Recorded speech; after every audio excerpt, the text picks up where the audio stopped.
Hello दोस्तों, स्वागत है आप सभी व्यूवर्स का हमारे चैनल सिद्धि आईएएस पीसीएस पे।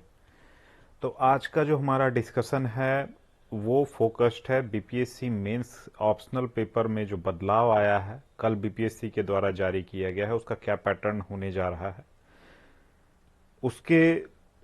उसको लेके काफ़ी सारे ऐसे स्टूडेंट्स हैं जिन्होंने मुझसे क्वेरी रेज की है और उन्होंने रिक्वेस्ट किया है कि उसको, इस अप्रोच को इसमें कैसे चेंज करेंगे, क्या बदलाव होना चाहिए, क्या बदलाव आया है, उसके हिसाब से हमारी पढ़ाई में अभी क्या बदलाव होना चाहिए। तो इसी के रिगार्डिंग मैं ये वीडियो यहाँ पे लेके आ रहा हूँ।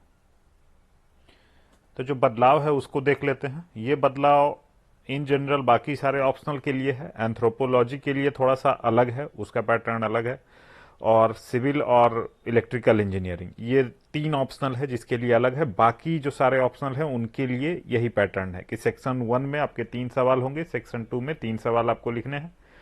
तो जो सेक्शन 1 है उसमें जो आपका पहला क्वेश्चन है उसमें पूरे सिलेबस को कवर करता हुआ, सेक्शन 1 का पूरा सिलेबस, इसके पूरे सिलेबस को कवर करते हुए इससे शॉर्ट नोट्स उठाया गया है जो कि 50 नंबर का होगा। उसके अंदर का डिवीजन क्या होगा इसके बारे में अभी कोई क्लैरिटी नहीं दी गई है। ये आपका 25-25 नंबर का 2 क्वेश्चन भी हो सकता है, 10-10 नंबर के 5 सवाल भी हो सकते हैं, या 12.5 का 4 भी हो सकता है। तो अभी क्या डिवीजन होने वाला है इसके बारे में कुछ भी क्लैरिटी नहीं है। तो ये जब पेपर आएगा तब क्लियर होगा। फिर सेक्शन 1 में आपका सेक्शन 1 का जो सिलेबस है उसमें से एक सवाल उसके ऑप्शनल में एक ये रहेगा ऑप्शन के तौर पे। तो क्वेश्चन 2 में से आपको और में से एक क्वेश्चन लिखना है, 3 में भी इसी तरीके का है। सेक्शन 2 में जो है पूरा सिलेबस को उठाता हुआ शॉर्ट आंसर क्वेश्चंस, जो कि मेनली उम्मीद है मुझे कि अगर मैथिली ऑप्शनल की बात की जाए तो यहाँ पे व्याख्या वाला सेक्शन इसके अंदर में आएगा। तो व्याख्या वाला जो पार्ट है वो इसके अंदर रहेगा, जिसमें कि आपका जो पद्य है और गद्य है दोनों का ही इसमें पोर्शन रहेगा।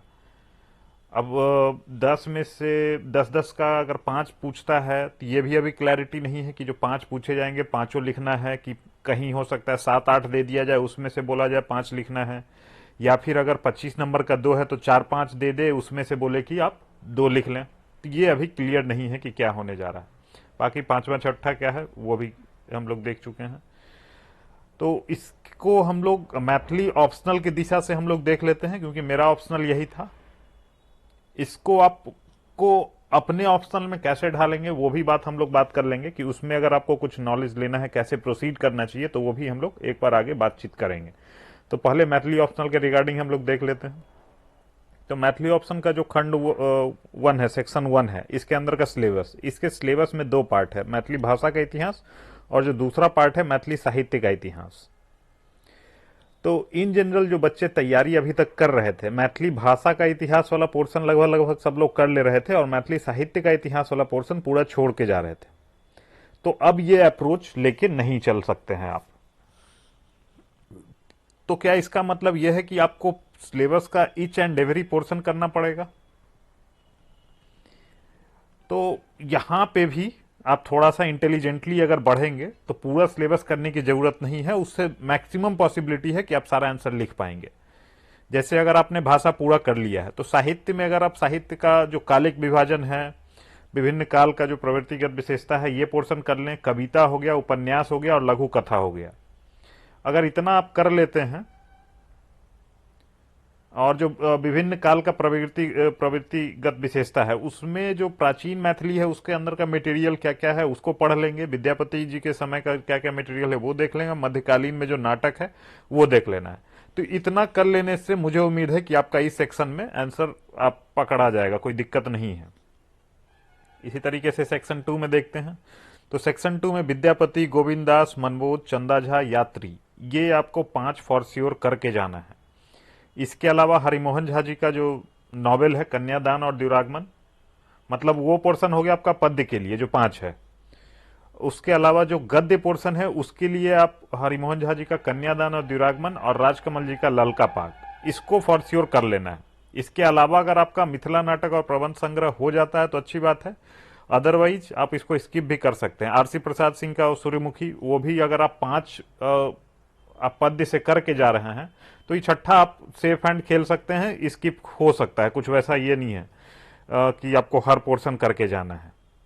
उसमें आपको ऑप्शन मिलेगा, वहां से आप कर लेंगे। इन केस अगर बहुत ज्यादा आपको नुकसान भी होता है तो मैक्सिमम आपका जो 10 मार्कर के तौर पे अगर पूछा जाता है तो वो मिस होगा।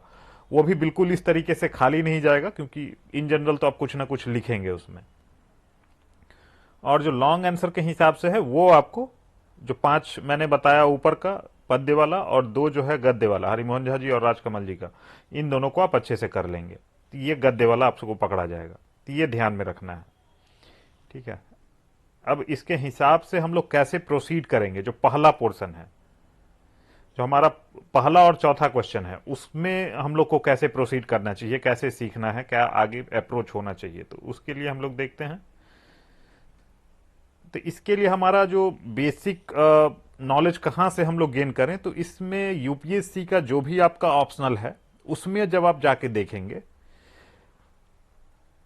तो हर ऑप्शनल में सेक्शन ए में जो है डिवाइड करके 5 क्वेश्चन मैंडेटरली यूपीएससी पूछती है 10-10 नंबर का। तो ये टॉपिक अगर पिछले 3-4 साल का अगर आप कर लेते हैं दोनों ही सेक्शन का उठा के पेपर 1 का, तो वो टॉपिक कर लेना है और उसको कर लेंगे तो अपने आप ही इसका आपका कंप्लीशन हो जाएगा। 3 से 4 साल का जो अभी से यूपीएससी हुआ है, 2022 का, 21, 20, 19 और 18, 5 साल का आप कर लें, 18 से लेके 22 तक का। इसमें जितना भी टिप्पणी वाला जो पोर्शन है, जो पहला क्वेश्चन दिया गया है, उस सारे को आपको यूपीएससी वाला से उठा के कर लेना है, दोनों सेक्शन का। तो दोनों सेक्शन अगर आप उठा के कर लेते हैं तो आपका क्लियर कट हो जाएगा। उसको ही अगर प्रिपेयर कर लेते हैं तो आप टिप्पणी वाला जो शॉर्ट नोट्स वाला है वो आपका क्लियर हो जाएगा आपका पहले सेक्शन का। सिमिलरली आपका सेक्शन 2 है तो सेक्शन 2 में भी व्याख्या वाला ही पूछेगा, तो उसमें व्याख्या वाला आपको देख लेना है, जो अभी तक व्याख्या पूछा गया है। उसमें पद्य वाला तो आपको अगर किताब पढ़े हैं तो पद्य वाला 5 बुक का तो आपका क्लियर हो जाएगा। उसके अलावा जो गद्य वाला पोर्शन है, गद्य में आपका ललका पाग और कन्यादान द्युरागमन, ये किताब आपका करके रखना है। उसके अलावा जो प्रबंध संग्रह है और मिथिला नाटक है, इसका जो प्रीवियस पूछा गया है उन सारे लाइंस को देख लेना है, संभावना है कि वही रिपीट हो सकता है, ठीक है। तो इससे आपका चौथा सवाल भी हो गया। तो पहला और चौथा इस स्ट्रेटजी के तहत में प्रिपेयर कर ले सकते हैं। बाकी बच गया आपका दूसरा, तीसरा और 5वां, 6ठा। तो इसके लिए आपको डायरेक्शन कहां से मिलता है, तो ये जो है 56 से 59 और उसके पहले जो भी ऑप्शनल का पेपर होता था, वहां पे जब आप जाके देखेंगे तो उसमें यही अथवा करके सवाल पूछा जाता था। तो इस अथवा में देखिएगा कि ये जो क्वेश्चन मैंने उठाया है 56 से 59 है या फिर 53वीं 55वीं है, वो आपको एक बार चेक करना पड़ेगा। उसमें ये पैटर्न फॉलो किया था। इसमें दूसरा सवाल जो है उसमें पूछा क्या, विद्यापतिक प्रभाव परवर्ती कवि लोकनि पर कौन रूप में पड़ल, संयुक्ति प्रतिपादन करो। और दूसरा इसका अथवा में दिया है विद्यापतिक श्रृंगारिक पदक विश्लेषण करो। तो इसमें जो है आपका विद्यापति जी के बारे में ही दोनों सवाल पूछा है। तीसरे में गोविंददास जी के बारे में पूछा है। चौथा में जो है कृष्ण जन्म है और उसका और में मिथिला भाषा रामायण है। तो जो क्वेश्चन पूछा जाने वाला है, मेरे हिसाब से संभावना के तौर पे अगर हम लोग देखें तो फिर से सिलेबस वाले पोर्शन में आते हैं।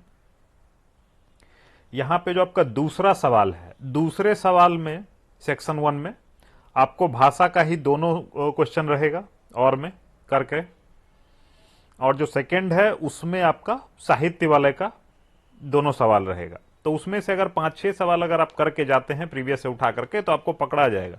अगर क्वेश्चन वाइज ही अगर आप प्रीवियस पकड़ के चले जाते हैं तो काम बिल्कुल इजीली क्लियर होगा, तो कोई परेशान होने की जरूरत नहीं है। सेम अप्रोच हम लोग देखते हैं सेक्शन 2 में। तो सेक्शन 2 में चौथा हम लोग देख चुके हैं कि अगर हम लोग प्रीवियस का जितना भी व्याख्या वाला पोर्शन है उसको अगर कर लेंगे तो हमारा काम हो जाएगा। 5वां सवाल पे आते हैं। तो 5वां सवाल को करने के लिए जितना भी आपका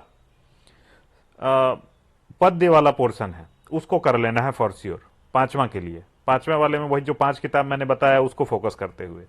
और जो छठा है, तो छठा के लिए आपको गद्य वाला पोर्शन में थोड़ा सा मजबूती दिखाना होगा और थोड़ा सा आपको कन्यादान द्युरागमन और ललका पाग, इन दोनों किताब पे स्पेसिफिक फोकस रखते हुए ये चीज करना है। और एक मॉडल टाइप का आंसर जो है प्रबंध संग्रह और मिथिला नाटक, इसका एक एक आंसर प्रिपेयर कर लेना है, ताकि आपके पास अगर इन केस अगर छूटने की परिस्थिति बनती है तो आपके पास कुछ कंटेंट रहे जो आप लिख सकें।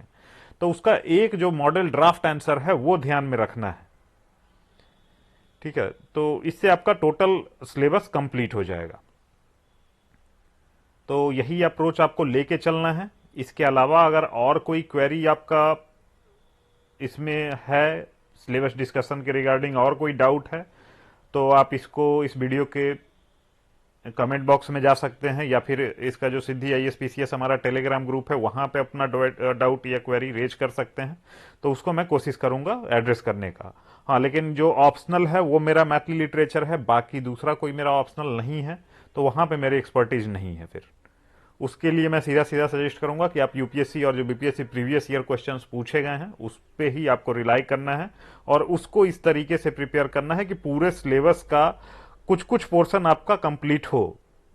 हाँ, एक भ्रांति और चल रही कि आपको पूरा सिलेबस करके जाना है, तो पूरा सिलेबस करके जाने की आवश्यकता अभी भी नहीं है। कुछ कुछ पोर्शन आप इंटेलिजेंटली अगर गेस करेंगे तो निकल के आएगा। जो प्रीवियस पूछा है उसको अगर हटा ले तो उसके हिसाब से हम लोग कर सकते हैं। तो इस बात को ध्यान में रखना है।